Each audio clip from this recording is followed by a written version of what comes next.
Welcome to another edition of the Notes from Erin podcast.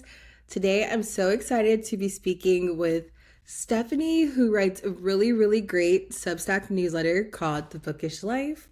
So, Stephanie, if you could, can you introduce yourself to readers and listeners? So I am Stephanie. I write a newsletter called That Bookish Life, and I like to talk about books online. Before I made the jump to Substack, I was on Instagram, and kind of moved from Instagram to Substack. And I'm a reader. I love to connect with other readers. So when you reached out to me and said, "Let's talk books," I'm like, "Yeah, let's talk books." No, it's one of my favorite topics. And I think I came across your newsletter on Substack Notes, which, if people come on Substack, notes are really like, I think that's really like the bread and butter of Substack. I feel like that's how you really find different newsletters. Yeah, I think you're right. Like that's a good way to discover new newsletters, but also I have like a love-hate relationship with Substack's algorithm because it's like it's not that great. So it's nice because you don't want to be on there all the time, like browsing notes Yes. all day long. But yeah, you can connect with some really cool people through notes for sure. No, I agree. And I think you had posted, it was because I feel like I followed your newsletter like in September. Okay. And I think you do a really good job at like your digest or like things that people should read. Okay. Good to Um, hear. Great to hear. Yes. Well, I guess before I get into your newsletter, because I have some questions about your newsletter, but I think one question I would love to know, and I feel like whenever I talk to readers, because I feel like we are like very cool, vibrant people. um, Agree. so like for you, what is one of your, this is like a thinking question. So like, what was one of your early reading memories? And then also when or like what got you into being a reader, I guess. Okay, that's a really good question. So Oh, I'm thank you. definitely I'm a lifelong reader. Like I've always been a reader. So I don't really have that moment of like, oh, it was this book or it was a book club or a friend Hmm. got me into it or anything like that. Or the pandemic. A lot of people will be like, oh, I rediscovered books during the pandemic and I love that. But I've always been a reader. Some of my favorite childhood memories are like at the library, just like Hmm. browsing the book stacks and bringing home big tote bags filled with books. And I've always been like a voracious reader. So, when I was like a middle grade reader, I would read like every Babysitter's Club book that was on the library bookshelves, Yeah. every like Goosebumps book that was on the bookshelves. And then I would graduate, to the YA section and then the adult section. And it was just really fun discovering books and I loved like the summer reading challenges because I'm like so nerdy. I wanted to like, fill out my little form and earn those prizes for reading. So I have a lot of happy childhood memories around books for sure. And I Well, obviously have carried that into adulthood. no, I love that. And I would say I'm very similar to you. So like I can remember like well, for one, I can't necessarily remember when I first started reading. Like I feel like I used to do like hooked on phonics, so I used to like it. I remember liking words and then that also got me into reading more, but Yeah. I feel like also like those summer challenges, I used to go crazy on them. Like we could win pizza and I'm like, Yes. "Oh, let me get all this so I could get my Yes. pizza." Yeah. And that kept me reading. Yeah. Yeah. They know what they're doing with that for sure. Yeah. Well, yeah, and I think too, like Babysitter Club was something I loved, but you mentioned Goosebumps, and I feel like I just saw that R.L. Stein has a new book coming out, which I felt like was really I think interesting. I think he does because he's actually I'm in Columbus and he's a local author. So they did like some Oh, big yeah. release thing recently where like at the main Mhm. library they like dyed the water fountain green like in honor of Goosebumps. So I think it was probably a new book coming out, which like man, he's been writing for a long time. So love it. Good for him. Good for him. Well, he's like Danielle Still, because I feel like Danielle Still, she has like millions of books. I can't imagine, like, I always want to write a book. I've never like written a book, but like, I can't imagine having that much creativity over and over and over Right. again. And even if you're writing somewhat similar, like within the same genre or the same style of books or something, I mean, you still have to come up with storylines and characters and names and places. And I mean, yeah, I don't know how they do it, and they do it for decades. Yeah. No, it would be fun. Yeah, sure. Um, Yeah. I'm sorry. So I guess too, like one thing that I noticed from what you said when you introduced yourself to is you started as like a bookstagrammer technically, kind of. So like I feel like I see a lot of people who are like, well, not bookstag, well, I guess they are. They're like book talk people. And I always wonder like what the movement is to like start a Substack, or like, because I feel like too people are using social in such a different way now too. So like for you, what was one of the catalysts to make you create a Substack? And then also like how you find them to be a little bit different, because I would like social is obviously like faster, Substack is long form, but I think also like thinking of like notes with Substack, that's also like the social media component too. So Yeah, that's a great question. I think I'm kind of maybe unique in a way or maybe not that so I started on Instagram in 2020. So I didn't start oh, reading during the pandemic, but I started talking mhm. about books online during the pandemic. And I had um interacted with the Bookstagram community before that for many years. And I was kind of Mhm. like, I don't know if I want to have my own account. I don't know if that might have a negative impact on my reading life. I'm kind of protective of like, that's my main hobby. I want it to be enjoyable. I don't want it to be a stressful thing or something Mhm. that I feel like is compulsory, like I have to create around it or anything like that. So Yeah. 2020 pandemic, we're all looking to connect. And I decided I was going to start like a book specific Instagram account. And it was so fun. I connected with so many readers and talked about books and got some free books and like all that good Mhm. stuff. And then like I just became so disenchanted with the algorithm and the infinite scroll and the changes that have happened to Instagram. I feel like it is just hard to connect with your community there anymore. And it Yeah. would be like I would log on, I'd want to see my friends' posts, I'd want to talk about books, and most of what I saw was just, crap they want to put in your feed. And it was very frustrating. And Yeah. so that's when and I had like been reading some Substacks and kind of at that point where I became more disenchanted with Instagram is when I was like, well, let me see about writing on Substack because Instagram Mhm. had never been a perfect fit for me because I'm wordy. So I would be the person with like a book picture and like this long caption that probably few people wanted to read because it's just that's not what the medium is for. It is a much Yeah. more visual platform, and I've always wanted to write. I want to message back and forth with people and have real conversations, and Substack's a better place for that. So Mhm. I started writing on Substack kind of as a supplement to my Instagram, and then earlier this year I really switched over to just creating on Substack, which wasn't really like a planned thing, but just kind of Mhm. circumstances happened, and I was just like tired of being on Instagram. So, but it's nice because I found a real community on Substack and I love, comments and being able to go back and forth and talk with people and connecting with people and being able to do things in different formats. This interview is a great opportunity to be able to connect.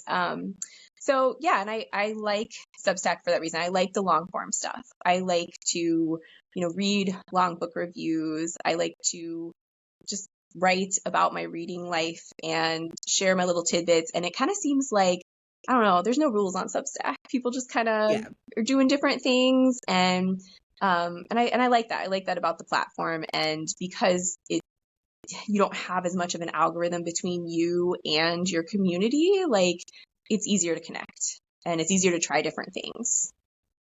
No, I could see that because I feel like the same with Instagram. So like obviously I'm on Instagram. I feel like Instagram sometimes feels static just the way like the algorithm works. Um like sometimes I feel like I'll post something about a book and I'll get like engagement with it, but it's only like if I have 1,000 followers, I know like 50 of them are book people, so like they'll engage with it. Hmm. But like on Substack, like I feel like you really find your people in your community. But Yeah. I do find it interesting when I go on like TikTok, for instance. Like I'm a reader, but it took me forever to get in book talk. Like I don't post content, but like to actually see that content. But seeing the way the community rallies around people on TikTok, I do think is really interesting. Okay. Yeah. See, I'm not on TikTok like at all. So I'm always so interested to see what's happening in the book community there because it kind of has its own thing. So I'm always interested to read about like what's going on over there, hear about the things that are trending or the books that are trending. Sometimes it's really interesting, and then sometimes it's like the algorithm's just serving the same thing up over and Yeah. over. Yeah, I think that's the thing. Like, I know there's a lot of people who like Colleen Hoover. Like I feel like some of her books got really popular because of TikTok. Yeah. I feel like book talk in general kind of like help revitalize like libraries, they say, or like Barnes and Noble. So like I think it's interesting, but I do appreciate like on Substack that you can write about long form content. You can write about everything too, and you could like try so much stuff, which I think is really cool. Yeah, and it doesn't move as fast. Like I like that. Yeah, I like that, I mean, I don't know. I guess some of the Substacks put out like posts every day, but I don't think that's the common cadence on no, Substack. And I like that because it's less overwhelming and you can really feel like you can settle in and read like a longer newsletter because you don't have to read it like all in one sitting and you don't have to read yeah. everything in your inbox in one sitting because it'll be there when you come back. It's not going to get lost in the churn. Yeah, no, I agree. And I think one thing that I did have a question about that is kind of random, but it was from something you said. So like you said that you were on book talk, I mean on Bookstagram, and you started really taking it seriously in 2020 during the pandemic. And I was trying to like remember when the pandemic, like how my reading was in the pandemic, because I feel like I was kind of like to be honest, I feel like that's when I kind of was like lulling a little bit in my reading. Like I feel Yeah. like maybe just being isolated. So I think for one, um like what was that like for you, and do you find that you're reading the same amount that you read during the pandemic now, or like how has your reading patterns shifted? Yeah, I mean, I think it was similar for me, to be honest with you. I've always read a ton. And yeah, I mean, I think definitely that was like a really weird time. And so that's why people were coming back to reading, or they were having trouble reading, Mm-hmm. or they were getting into new genres, maybe. I think for me, my reading life was very similar. I will say though, I got into audiobooks during the pandemic, I which could see that. was not something that I was into before.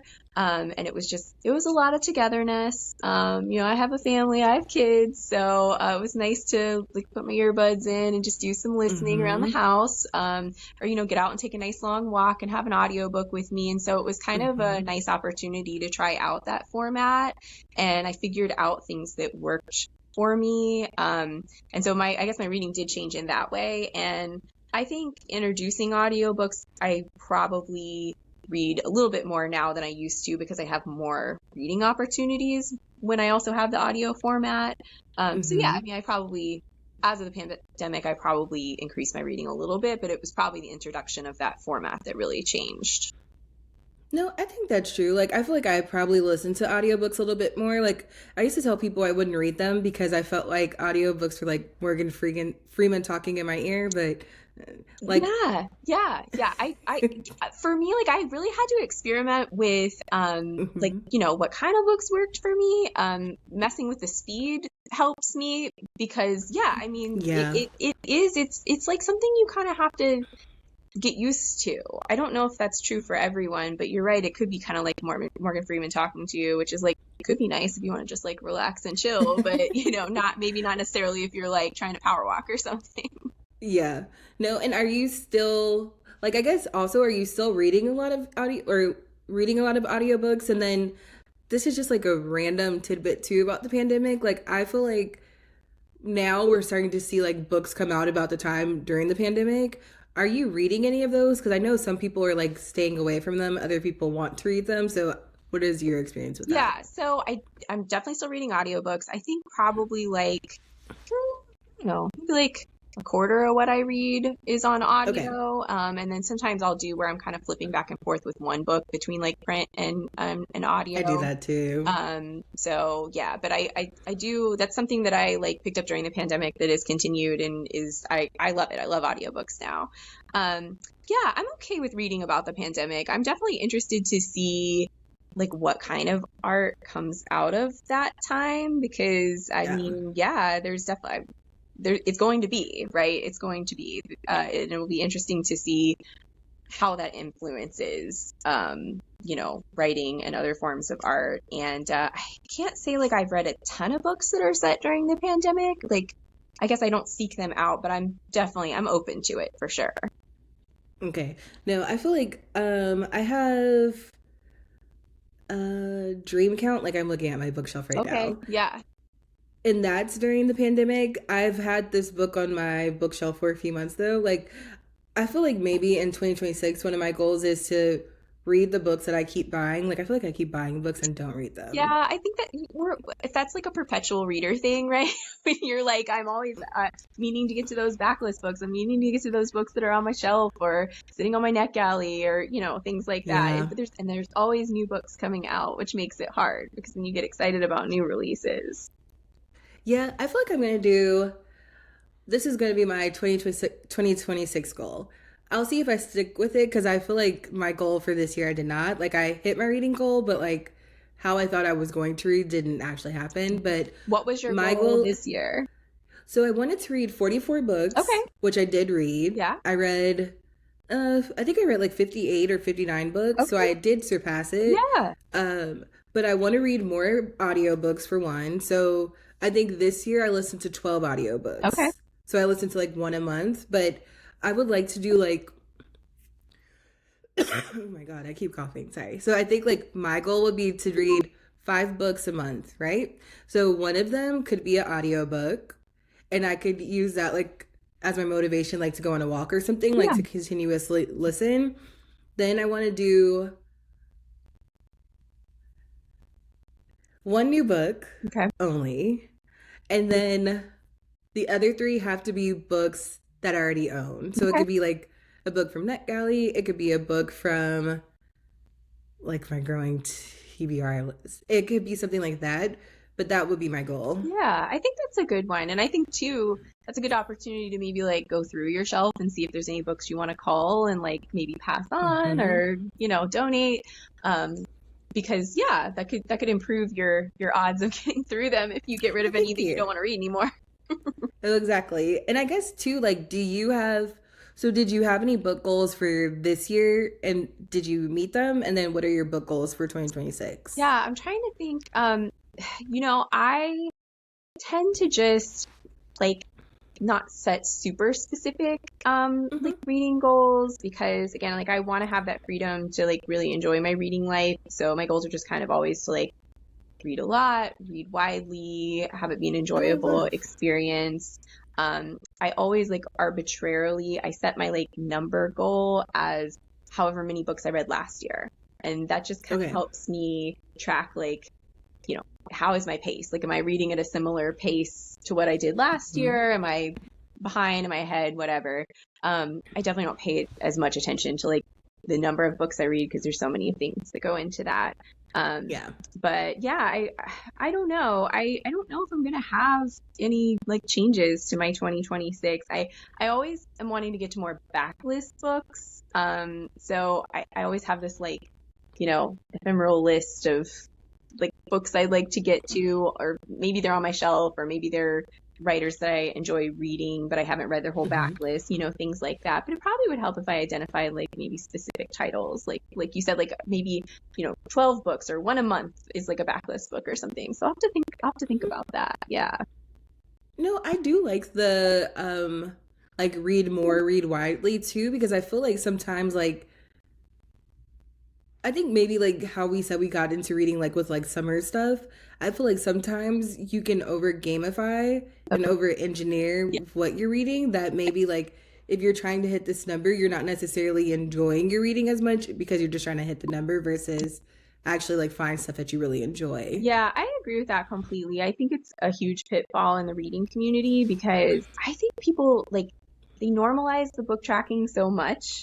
And I think for a lot of readers, it doesn't need to be so serious. Mm-hmm. If you have specific goals, it can be very helpful to keep track, of what you're reading and definitely like keeping a running list of what you're reading. But yeah, then you're comparing yourself and you're feeling like you're not reading enough or you're not reading diversely enough or you're not reading Mm-hmm. enough classics or whatever.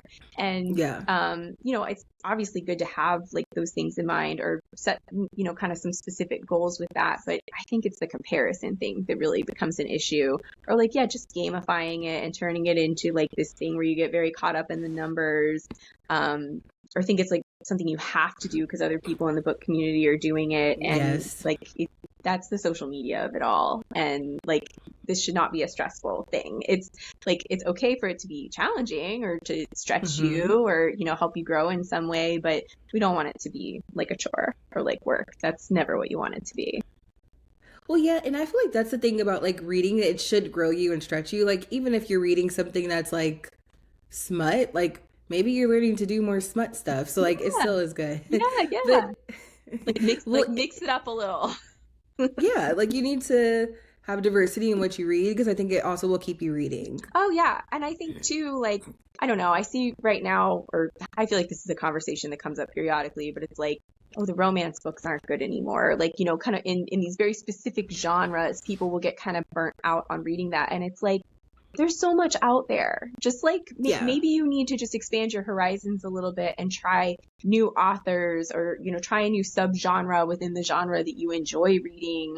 Or maybe branch out and just like try something in a different genre. Like maybe you don't, that's I read a ton of books, and that's kind of one of my secrets is I read everything. Like I like light and fluffy genre books. I like classics. I like lit fic. Like I basically nothing is off the table for me. But if I was reading in a very narrow genre, like just one type of book, I would get very burnt out on that quickly, and I would just be like over it.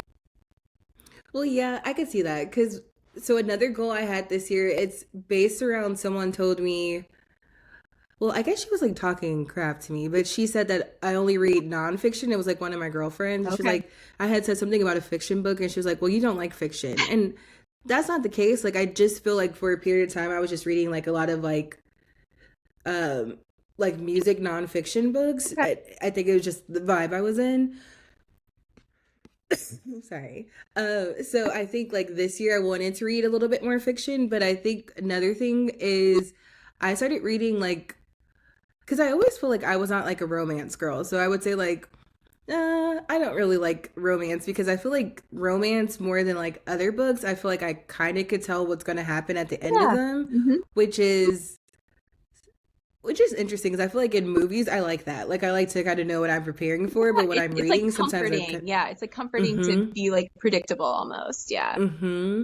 But I feel like I found like what I do like is like it's like romance is weaved into a story. It's not just like romance. So I Yeah. feel like some of my favorite books this year were Deep Cuts by Holly Brickley, and I feel like that was like romance, but it still had the music part. So like there was enough there. Yes. I feel like slanting towards the sea. Sorry, that was one of my favorite books this year, and that was like a very like romance centered book, but it also had like grief and it had Croatia something. It had like enough other things.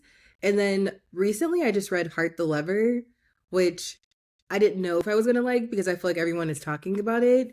And that's romance, but it's also like grief, it's loss, like it's other things too. So I think maybe I need to have like some other stuff in there Yeah, too. like you like the romance can't be the only thing. Like it needs to Mm-hmm. be kind of a broader story. I get that. Yeah, I all those titles you mentioned, like I really liked those ones too. So I feel like yeah, on a similar level here. Oh, we're twinsies. Yeah. Because what did you think? Like, I feel like when I was reading Heart the Lover, I liked how short it was. So like, but I feel like I was like, oh, it's so short. I'm not gonna really feel that much. I was like, eh. And when I got to like the last part of that book, I feel like I cried the whole entire like last part. That I was like, it's so short. I didn't know it was gonna punch me Uh-huh. in my heart like that. Yeah. What was your experience with that book? I completely agree. It's like I sometimes I'm amazed by how much depth authors can get with such sparse prose. Like, it's I think Lily King especially, it's like she can just craft a character in a few sentences. It's Mm-hmm. like you know exactly who that character is and kind of can Mm-hmm. anticipate their behaviors. But definitely the plot in that book took some twists and turns that were unexpected, I would say. But yeah, that is kind of a sparse book, and it's short, but it covers so much time in such few pages. It's Yeah. almost like you can envision sort of what's going on in those characters' lives even off the page, which definitely takes skill.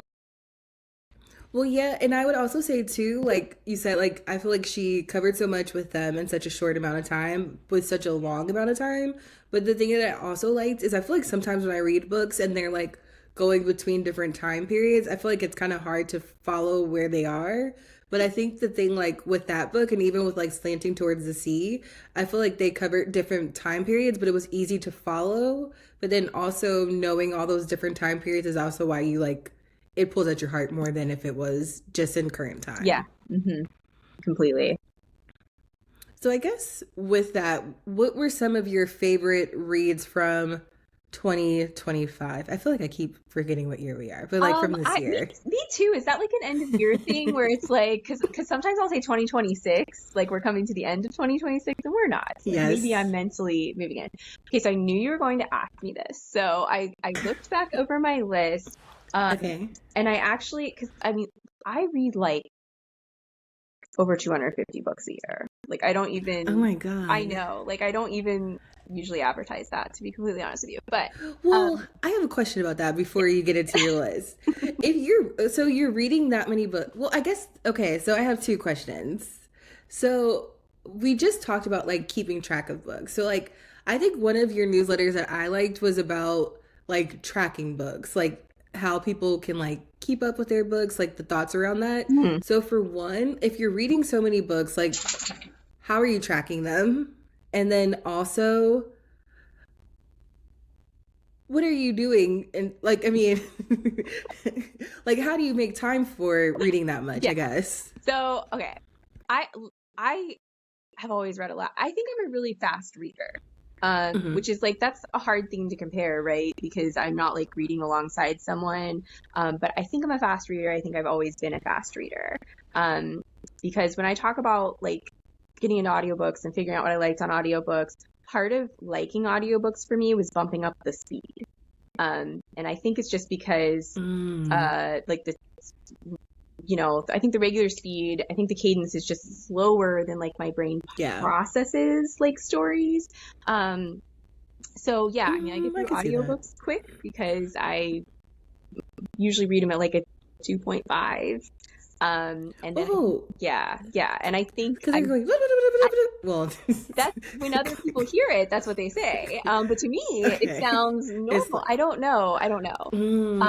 But okay. yeah, and I think that cadence, I think probably better matches how I read on the page, to be honest with you. So it doesn't take me as long to get through books as it does other people, I think. Mm, And then yeah, I listen to audiobooks a lot when I'm like, working out, doing household drudgery. mm-hmm. I don't, whereas you're probably listening to music and other people are listening to music, I definitely have an audiobook in. So that's how I fit in a lot of reading. But also I like to start my day reading, like on weekends when I have free time, like that's going to be reading time. So that's definitely like my default hobby. If I'm not doing other things, I'm going to be reading. But yeah, keeping track. I keep track of everything I read as I read on Storygraph. Um, Oh yes. and then I also, this year, I started tracking on a spreadsheet so that I could track some more specific things that I was interested in keeping track of, which has been interesting. I didn't know if I was going to keep up with the whole spreadsheet thing, but I have. It's nearly the end of the year and it's pretty current. So yeah, I'm excited to look back over that and see kind of details of what I've tracked. No, I love that because I feel like so I read with my idle time too. So like yes, I listen to a lot of music too, so I'm like doing both, but I feel like if I'm like I don't know, when I'm washing dishes, if I'm not putting them in the dishwasher, I'll listen to an audiobook because I feel like for much of the year I was listening to podcasts too, but like now I think I prioritized audiobooks more Mhm. just because I think podcasts they stop. At least if I'm like reading an audiobook, I could kind of just like keep it for different things. And it's also like you, like I feel like I do like listening to audiobook, reading in paper, and then also having the same book on my Kindle so then I can like read it Yeah, wherever I'm at. yeah, But like I need to update the speed, but I will say like I'm going to try the spreadsheet because I do feel like it's nice. It's kind of like a journal when you go back. yeah, Um, because I feel like if you put stuff on like Goodreads, I don't ever like go back to read what I wrote, but I do want to get more into Storygraph because whenever I'm on there, I do like the stats and I feel like I want to pay for it just so I can get like more comprehensive stats. The only thing I don't like about Storygraph is that Goodreads is integrated with like Amazon, so if you're reading on your Kindle, it just updates it. Yeah. Storygraph feels a little blank for me, but Hmm. I think maybe it has like the same thing with TikTok. So like I know I keep talking about TikTok, but like I feel like TikTok is nice because I don't know the people on TikTok. Hmm. And I feel like maybe that would be a little bit more with like Storygraph because it's not necessarily all your friends like on Yeah. Goodreads because that Hmm. does sometimes influence how you read. Sure. Yeah, absolutely. Or like what thoughts you want to put out there, or kind of you're aware of how you're Mm-hmm. reading a book. And yeah, I do think Storygraph is like a little less social. Like even though you can connect with people on there, like you can add friends, just the way it's set up is definitely, or I find at least, it's much more for your personal use, like to track your reading, get your stats and things like that. And of course, you can see how people have reviewed books or if they've read books or, Mm-hmm. whatever. And you can be connected with people, but just the way it's designed feels much more for your personal interaction rather than more of the social aspect like you get on Goodreads. Okay. I feel like I talked to you about this today. I talked to another friend who does like book content too.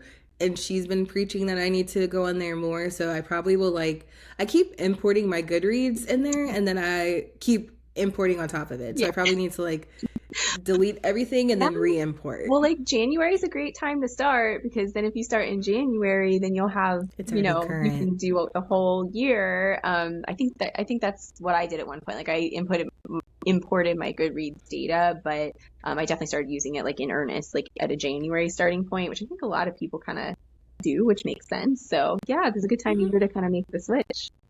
Perfect. New year, new me. um, okay, so let's go into your favorite books from this year. Favorite book. So I was looking over my reading before we jumped on this call. And I picked out a few of my favorite books that are a little bit more under the radar because I love a buzzy book. I love to be part of the conversation and be able to talk books with people that we've read the same thing, but also like I love highlighting books that are a little bit like they need more readers. They need a little bit more love. Yeah. They just aren't getting the attention because there's so many books that come out every year. So let's see here. Doll Parts by Penny Zhang. Have you heard of that? Okay. No. Um, so this is kind of like a little bit gothic, a little bit dark academia. It's about a friendship, and in the present day, one of the friends is investigating the supposed suicide of Oh. her best friend that she's been estranged from for like 20 years. And there Oh wow, that's is really strange. there's a lot of like deaths that happened around their college cohort. So it's like, is this part of that? Is it something else? Is there more to what meets the eye? And so it toggles back and forth between like them being in college 20 years ago and then them as adults 20 years in the future. And you kind of find out like how they fell out and what's going on with their creepy college campus and stuff like that. And Hmm. it's a very unique read and I really like it. And I feel like not enough people have read this book for sure. No, it sounds very interesting. Another one is Atomic Hearts by Megan Cummins. This is like coming of age meets like family drama set in the Midwest. And it's about a now grown woman who's looking back on a formative summer in her childhood where she's kind of out of place. She leaves her home and moves to a different Midwestern state to live with her father who's struggling with drug addiction. So Oh. there's a lot going on that summer. And so, now Mm-hmm. she's an adult. You see, she made it through this experience, but she's kind of processing what happened. And again, it's the kind of narrative that it's jumping back and forth in time and you're kind of seeing what happened to her then and how she is now. That's a really good one too. So That sounds good. I need more people to read that one. The Imagined Life of Andrew Porter. Oh, no, The Imagined Life by Andrew Porter. No. Okay. This one is set primarily in the 80s in California. So it has like this really Oh, great I love. vibe to it. Like if I definitely there's music references and stuff, and I feel like the whole soundtrack is like Fleetwood Mac. So like that's like Mm. the scene a little bit. Mm-hmm. But this is a man, sort of a middle-aged man, and he's now on this quest to find out what happened to his father, that they've been estranged for a while.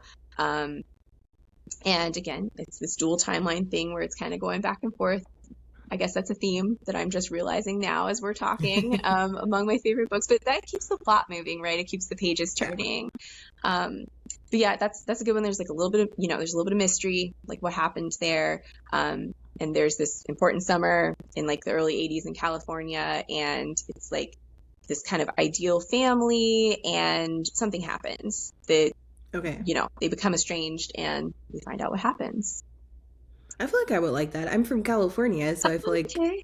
I loved the Mm, setting. That's the thing that drew me in. When I heard like okay. early 80s California, and there's just like pool parties and Fleetwood Mac on the record player, like I was Mm-hmm. all in on that. And it turned out it's a very good book. Yeah. Perfect. Woodworking by Emily St. James. Have you heard of that one?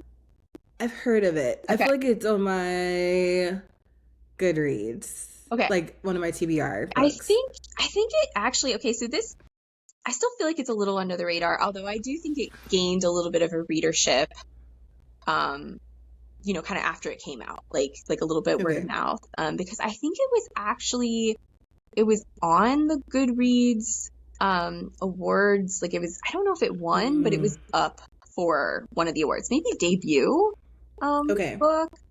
Um, But yeah, so I love to see this gaining a little bit of traction. I feel like this is one that like everyone could read. Like it would be a good book club book. Mm, So it's about a trans teen and her newly out trans teacher. And they live in this very small, conservative South Dakota town.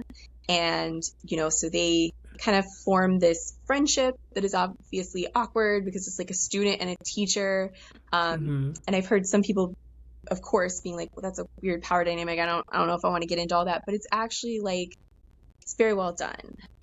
Okay. And it's unexpected and like kind of heartwarming, and also, it's they're dealing with tough things, and there's a lot to discuss in this book, and I think that's why it would make like a good book club book, because I would be interested to sit in on a discussion of everyone who reads it and see like how their thoughts about how the story unfolds, how that Mm-hmm. works out in like a group discussion would be interesting. That sounds like an interesting book. And then a book that I just read that I'm still like I think I finished this yesterday or maybe the day before, so I'm still like processing it. But Devil Three Times by Ricky Fain. Okay. No, I love that you're giving me books. I see this. Okay, I'm kind of glad though, because this is what I was like looking for, things that were a little bit more under the radar. So this, I don't know why it's not hitting more people's radars. I actually came to this book through, it was like the Center for Fiction, like debut novel prize or something like that. I saw it on, like a prize long list.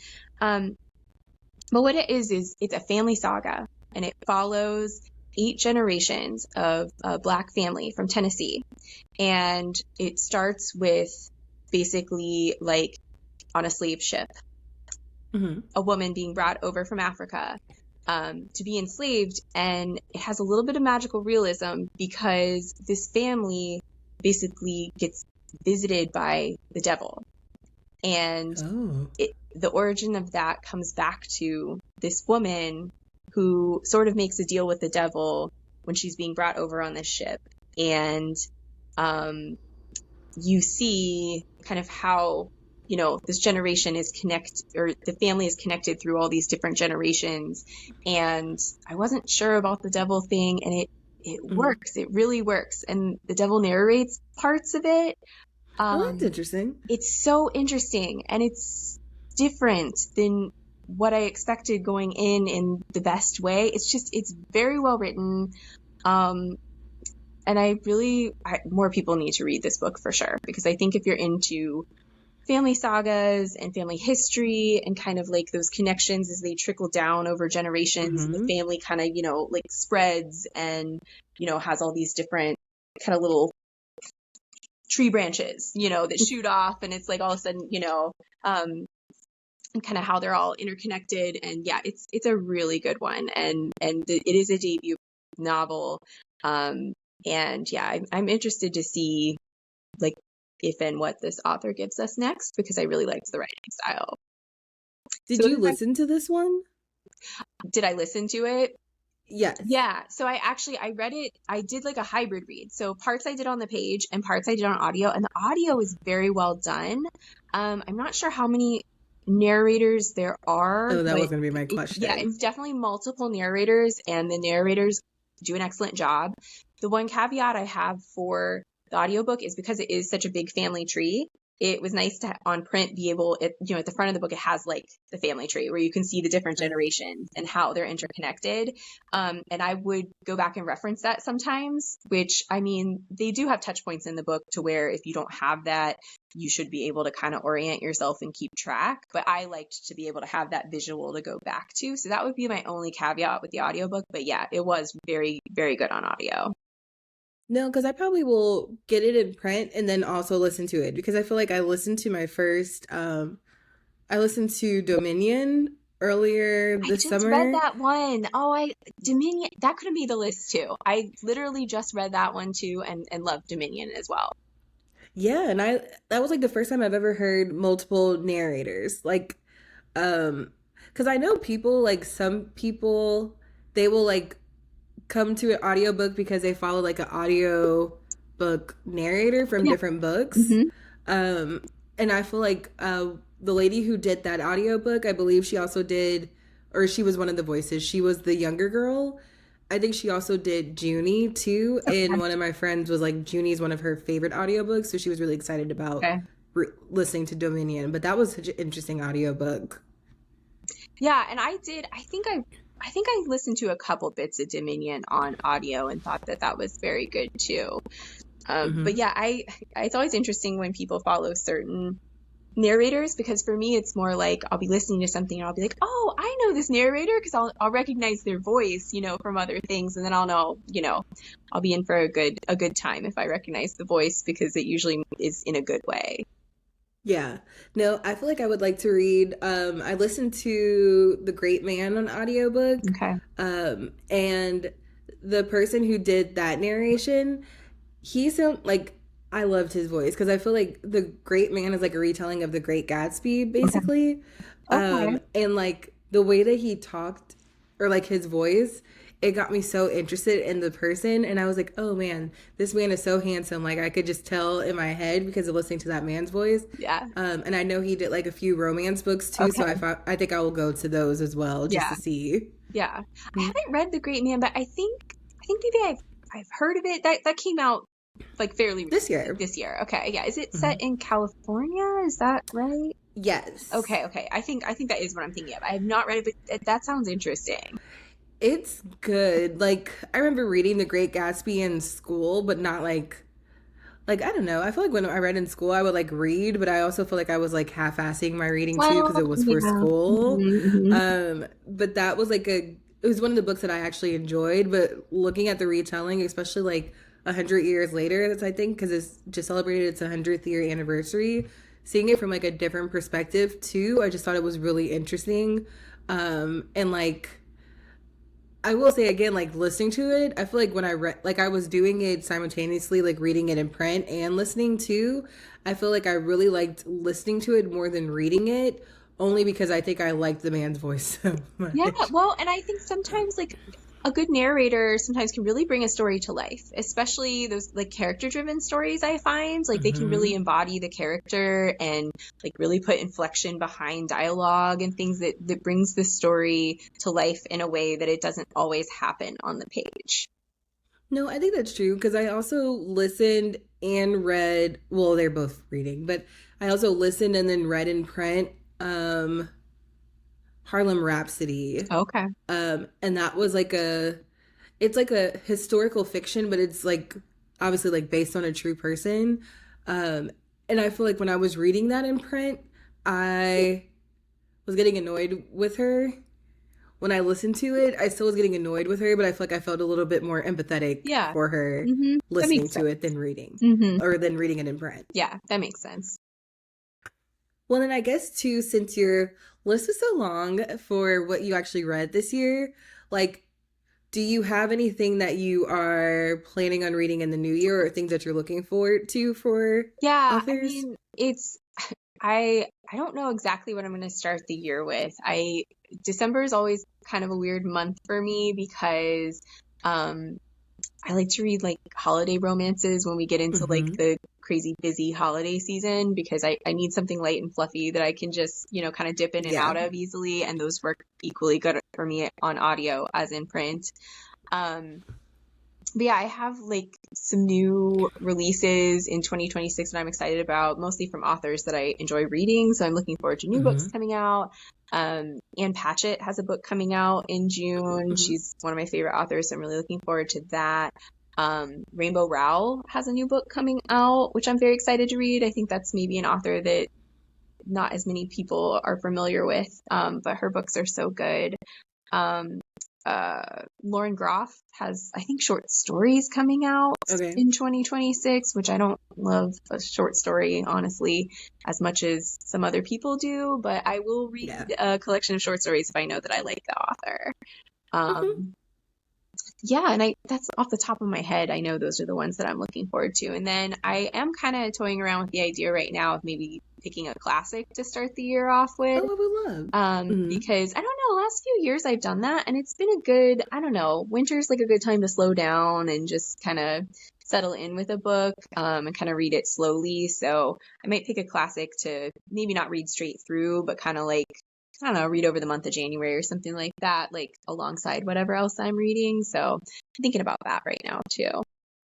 Oh, I love that. Maybe I'll do that too, because I feel like there's so many books that I would want to reread from like being younger that I Yeah. don't remember. Like I feel like also with it, like, because I could read like one of my like really really big books that I have from like a classic that I want to read. I feel like that's a good way to actually start the year. Yeah, I like it. I mean, because it's nice to, like you said, revisit something, which I've done a couple of those, and it is interesting to revisit, especially something like a classic that really endures and like maybe something you read in high school or college, and now it's like, or for me at least, it's, a couple decades in the future, and like see Same. how it lands now versus then.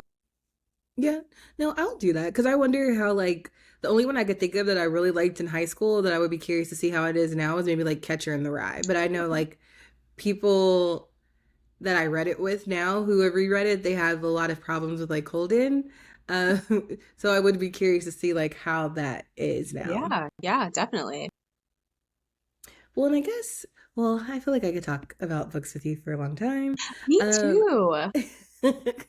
I guess like for you, well, I guess here's one thing. So, like I mentioned, like I really love your newsletter. I feel like your newsletter, like I feel like I always come to it with like good recommendations. So I feel like whenever you say like what you read or give your opinions, I will always add them to my Goodreads, I guess now in my story graph.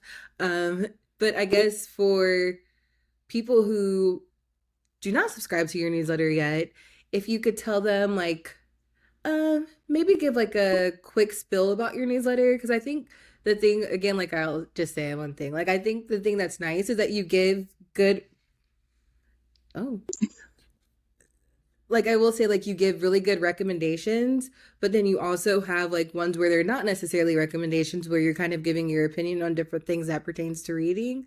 So if you could tell people like this is my newsletter, this is what it's about, and this is why you should subscribe. Okay, so my little elevator pitch. Yeah, so my newsletter is really, it's just about what's going on in my reading life, for the most part. So it's book reviews, recommendations. I'll sometimes write essays about things that are happening in the book community or things adjacent to um, a reader's life. Like I recently wrote that essay about book tracking and kind of, why it's good and why it can also kind of set you up for failure, in certain situations. And I also just include little tidbits about my life. Like I like to share like what recipes I've been eating, and I do like a links and love section where it's just like maybe you want to read this article or try out this thing that I've really been digging this week. So it's just lots of little tidbits from my reading life. So I don't know. I love to hear that other people are reading it and find it interesting because it's interesting to me. But I enjoy writing it so much. And I enjoy connecting over books. So I love when people pop up and are like, oh, that sounds interesting, or I read that. Here's my thoughts on it too. That always makes me so happy. And I love to hear that you get good recommendations from my reading list because that just makes my little reader heart sing. I love that. So yes. Well, I think if people are and I would say in even like books. Oh, sorry. if people are interested in books, like, yes, my newsletter, possibly. That's what I do well. I think I have good reading taste. That's it. Well, yeah, and I feel like even just like listening to some of your favorite books from this year too, like I think the thing that's nice about your list and like your recommendations is it kind of takes you out of your comfort zone. Like you said, like you read a little bit of everything, and I think like as we're looking to read more widely, like I'm stealing what you said, but like looking to read more widely and more, the way that your reading life is, it should be diverse. Like you shouldn't just be stuck in one thing because like reading is supposed to help you expand your mind. It's supposed to help you stretch. It's supposed to give you imagination. Like that's the thing I like about reading because you can find so much about yourself in different areas. Oh, yeah. And I just don't even know how people know what they like if they don't try different things, right? Yeah. You don't try different authors or different perspectives or, just kind of open yourself up because there are definitely genres that I'm like, I don't know about that, but the right book can find you. And I think the best way to find those books are from trusted reader recommendations. Like if you find a reader that resonates with you, where you like similar books, or you like the way they talk about books, that's the best way to discover books, I think. No, I agree. And I guess we'll like end with like rapid fire questions. Ooh, okay. I just made these up. Okay. So I love it. Okay. So first question is, what is your comfort book? Oh my gosh. See, rapid fire. I don't even know. How are you going to start with like a tough one out the gate? Okay, I'm going to say probably Daisy Jones and the Six. Oh, I love. Oh my God, because it's so good, and that's one that I've read in print and on audio, and I love it so much. I think that's a book that I could go back to like over and over and over again. Well, so keeping with this is not on my rapid fire list, but I'm adding it in because I feel like you've mentioned one. Well, no, I feel like you've mentioned books with music. So like how you said that the one book kind of gave you like Fleetwood Mac vibes. Daisy and the Six is obviously like about a band, and I feel like you said it about something else too. So like if you had to, well, I'm gonna play around with this question as I say it, but like if you had to summarize or quantify your music, like your reading life, what are like 4 songs that 4 songs that would describe the type of reader you are, or like the type of reads you like? Songs, Erin, I just told you I don't even listen to music. I'm listening to audiobooks. Oh yes. Oh, that's true.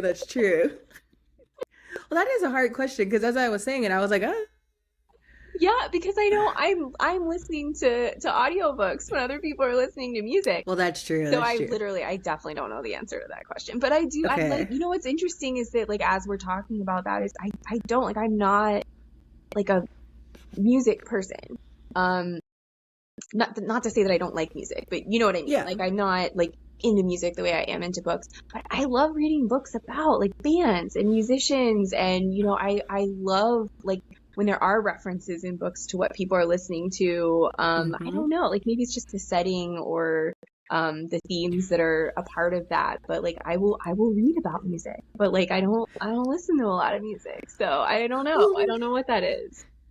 No, I think that's like, well, so I'm a music person and a reader person. Yeah. So like that's why I like to read books that have music, but I think also when I read a book, I also think of like music at the same time. So I'll say like, oh, this character, like when I read Heart the Lover, I thought of so many different albums that reminded me of that book. Okay. And I think maybe that's just like how I think in my head. Yeah, well, but I'll see some readers like they'll put together like a playlist, like this is the playlist that reminds me of this book, and I'm always fascinated by that because that's not how my brain works. But like but you can look at that playlist and it tells you more about the book and kind of like what the vibes of the book are if you recognize the songs that are part of the playlist. But Mm-hmm. that is interesting. So yeah, I mean, it's like that's what I love about books though, is like we're all reading the same book, but we're experiencing it in different ways and Different getting ways. different things from it. And so like I love that. I love that. Mm-hmm. Because I feel like if I had to like say I couldn't answer the four questions, so I don't know why I gave you that one as a stumper. But I feel like this year my reading life would be like Olivia Dean, but I feel like that's what I listen to the most. Okay. But I think because I've been listening to like a lot of like, or how I said like some of the books I've been reading have like had that romance angle. Oh yeah. Okay. I think the thing with like that album, like The Heart of Loving, is because it touches so many different facets of romance in a way that I think the books are. So like Yeah, that's there's the cool. thought of loss and leaving someone, there's the thought of finding yourself, like so many of those things are covered in the book. I mean in the album. Yeah. So I feel like that's what my reading has been reflective I of. love that. Yeah, that's very Oh, cool. thank you. Okay. And then what's a book that you would take with you to a desert island? Okay. I do know the answer to this question. Okay. Okay. It's Outlander. Have you read Outlander? I feel like yes, but I don't remember. Okay. I feel like yes And then though. some people have just watched the show, which is fine. The reason why Oh, I would, that's why it sounds yeah, familiar. So no, I haven't read it. and the reason why, that's okay. And the reason why I would take it is like, okay, first of all, it's like a door stopper. It's like 1,000 pages long or something ridiculous. Mm-hmm. But it is like this epic love story, but it's also historical fiction, but also Mm-hmm. it like jumps around in time and it are different time periods, and there's just like a little bit of a lot going on. So Yeah. like if I had to just take one book and be reading it over and over and over again, like I would want it to be that type of book that just has a lot going on, dips into a lot of different genres, and like it's just a good story too. Like I feel like I could return to it. I could reread it for sure. No, I love. And then I guess one more question is, if you had to say, is there one book that you feel changed how you think about something?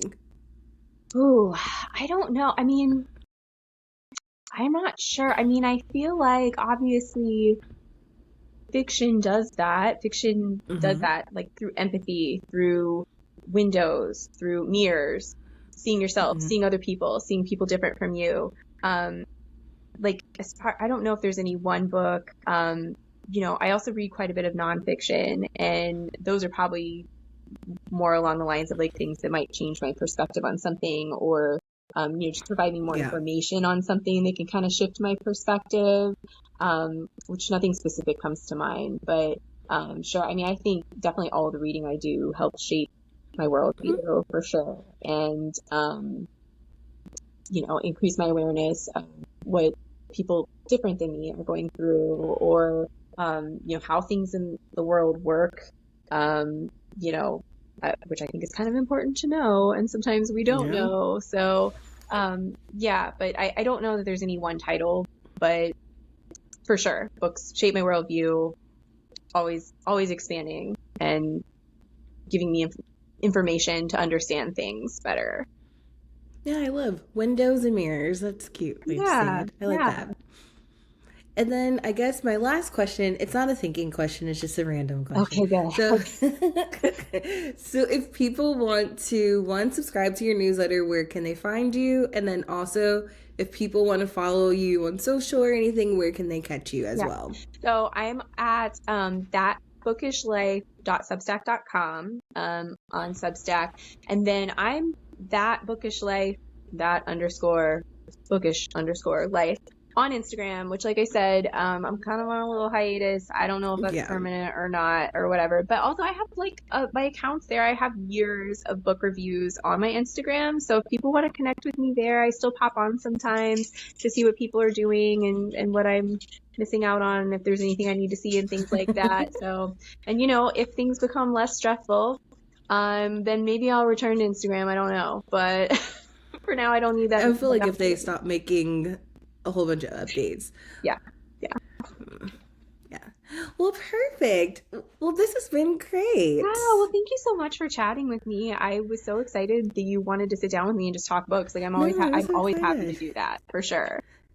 No, I'm so excited. And now I have some recs to add. I have action items to go on my story graph. And yes, I'm very excited. Yeah. Yay. Well, thank you.